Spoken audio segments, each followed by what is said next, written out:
Jai Shri Mahakal. Welcome back to another shorts. What I make and what I ईटमध्ये तुमचं स्वागत आहे. वॉट आय मेक तर बघूयाच आपण, पण वॉट आय ईटमध्ये सगळ्यात पहिले मी पोह्यांपासून सुरुवात केली. आईच्या हातचे गरम गरम पोहे खाल्ले. त्यानंतर स्वयंपाकाला सुरुवात झाली. पनीर मस्त छोटे छोटे पिचेसमध्ये कापून घेतलेलं आहे, स्वच्छ धुवून घेतलेलं आहे. काळी मिरी असते ना आपली, ती ठेचून त्याची पावडर आणि चवीनुसार मीठ घातलं, लाल तिखट घातलं, गरम मसाला घातला, हळद घातलं. आता इथे मी ताक घालते. हे ऑप्शनल आहे. दही किंवा ताक तुम्ही घाला, नाही घातलं तरी पण चालेल, पण मी सांगेल तुम्हाला की घाला, खूप छान टेस्ट येते. त्याच्यानंतर हे मॅरिनेशनसाठी ठेवून द्यायचे 15 मिनटासाठी. आता आपण ग्रेव्हीची तयारी करूया. कढई घ्यायची, तापल्यानंतर त्याच्यामध्ये 1 चमचा साजूक तूप घालायचं.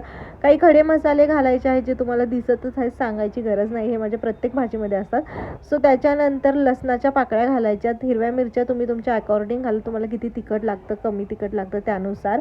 त्यानंतर काजू घालायचे, यांच्या लाल पाटी होऊस तर चांगलं परतवून घ्यायचं. कांदा घालायचा. कांदा लालसर परतल्यानंतर पाणी घालून शिजायला ठेवायची आहे भाजी. आणि पुढे आपण आईकडे जाऊया. ती रोज भाजीपाला आणते म्हणून मी स्वयंपाक करते. सो बघूया. आमच्या मम्मीने पसारा काढलाय, मशीन काढली, आणि आज आमची मम्मी भाजी घेऊन 5च मिनिटात आली. भाजीला गेली की ती 1-1, 1.5 तास येतच नाही. आज नाही बाहेर गेली म्हणून हळद कुंकू लावून तिचं आम्ही हे केलंय की आज ती लवकर घरी आली म्हणून, आहे की नाही. सो मम्मीचा सत्कार केलेला हळद कुंकू लावून. Back to recipe. मी मगाशी चुकून याला म्हटले होते की उकळण्यासाठी तुमची भाजी ठेवून द्या. भाजी नाही, तुमची ग्रेव्हीचं जे इंग्रेडियंट्स आहेत ते चांगलं शिजल्यानंतर 10-15 मिनिटांनी शिजल्यानंतर एका मिक्सरच्या भांड्यात काढून घ्या. थंड होऊ द्या. गरम गरम तुम्ही वाटलं तर ते उडेल, आणि त्याच्यामध्ये खसखस घाला आणि गार होण्यासाठी ठेवून द्या. तोपर्यंत आपण इकडे पनीर परतून घेऊ. परत कढई ठेवायची. 1 चमचा साजूक तूप घालायचं आहे.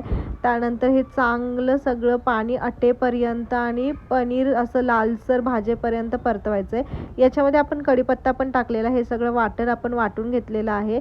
चांगल्या परतलेल्या पनीरमध्ये हे सगळं वाटण घालायचं आहे. विसळून थोडंसंच पाणी घाला. आमच्या घरी घट्ट भाजी लागते माझ्या भावाला, त्यामुळे मी जास्त पाणी घालत नाही. तुम्हाला जर पाणी हवं असेल तर तुम्ही तुमच्या अकॉर्डिंग पातळ घट्ट करू शकता. कढई पडता पडता वाचले, तुम्ही बघितलं असेल.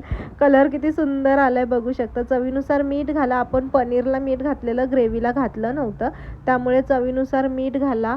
आणि मी एवढंच पाणी घातलं आहे. तुम्हाला जर पातळ हवं असेल तर तुम्ही तुमच्या अकॉर्डिंग घाला, आणि माझ्यासारखीच तुम्हाला घट्ट हवी असेल तर मग तेवढंच पाणी घाला जेवढं मी घातलं. हिरवीगार कोथिंबीर मस्त चिरून घाला.